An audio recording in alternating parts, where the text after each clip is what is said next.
रात्र 6वी. थोर अश्रू. लहानपणापासून दोन्ही वेळा स्नान करण्याची मला सवय लागली आहे. श्यामने सुरुवात केली. संध्याकाळी मी खेळावयास जात असे. छप्पो पाणी, लंगडी, धावणे, लपंडाव, लक्षुबाई ताक दे, डेरा फुटला मडके दे, असे नाना प्रकारचे खेळ आम्ही खेळत असो. खेळ खेळून आलो म्हणजे मी आंघोळ करीत असे. आई मला पाणी तापवून ठेवीत असे. आई घंगाळात पाणी आणून देई व माझे अंग चोळून वगैरे देई. दोन्ही वेळा स्नान करण्याची पद्धत फार चांगली. रात्री निजण्याच्या आधी अंघोळ झालेली असली तर शरीर स्वच्छ, निर्मळ व हलके वाटते. निजावयाच्या आधी आपण प्रार्थना म्हणतो, हे मनाचे स्नान. शरीर व मन स्वच्छ असली म्हणजे झोप कशी गाढ येते. एके दिवशी मी नेहमीप्रमाणे खेळून घरी आलो. सदरा काढला, शेंडीला तेलाचे बोट लावले व धोंडीवर जाऊन बसलो. आंघोळीची एक मोठी धोंड होती. आंघोळीचे पाणी तोंडलीच्या वेलात जात होते.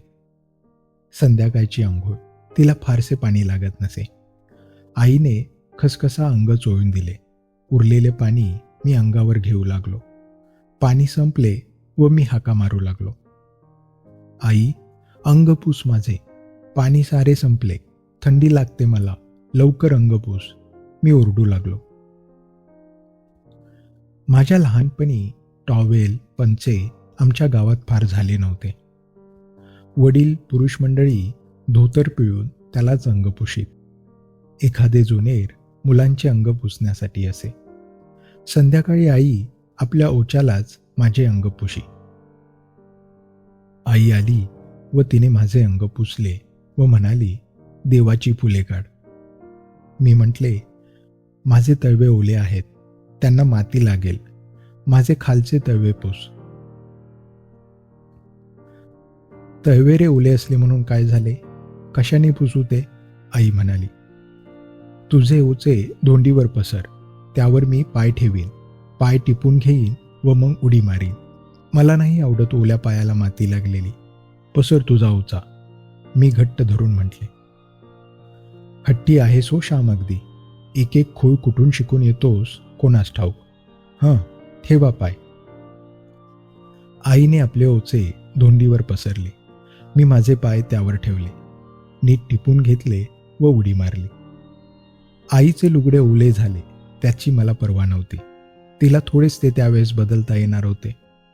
परंतु मुलाच्या पायाला माती लागू नये, त्याची हौस पुरवावी म्हणून तिने आपले लुगडे ओले करून घेतले. ती मुलासाठी काय करणार नाही, काय सोसणार नाही, काय देणार नाही.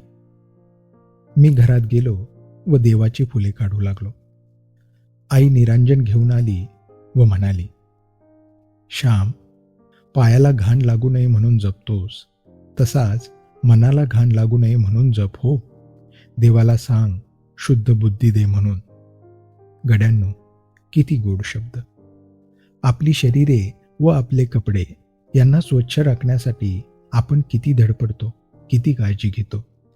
कपडे स्वच्छ राहावे म्हणून धोबी आहेत. बूट स्वच्छ राहावे म्हणून बूटपुशे आहेत. अंगाला लावायला चंदनी साबण आहेत. शरीरास व कपड्यास मळ लागू नये म्हणून साऱ्यांचे प्रयत्न आहेत. परंतु मनाला स्वच्छ राखण्याबद्दल आपण किती जपतो. देवळाला रंग देतो, परंतु देवाची वास्तपुस्तही घेत नाही. मन मळले तर रडतो का कधी?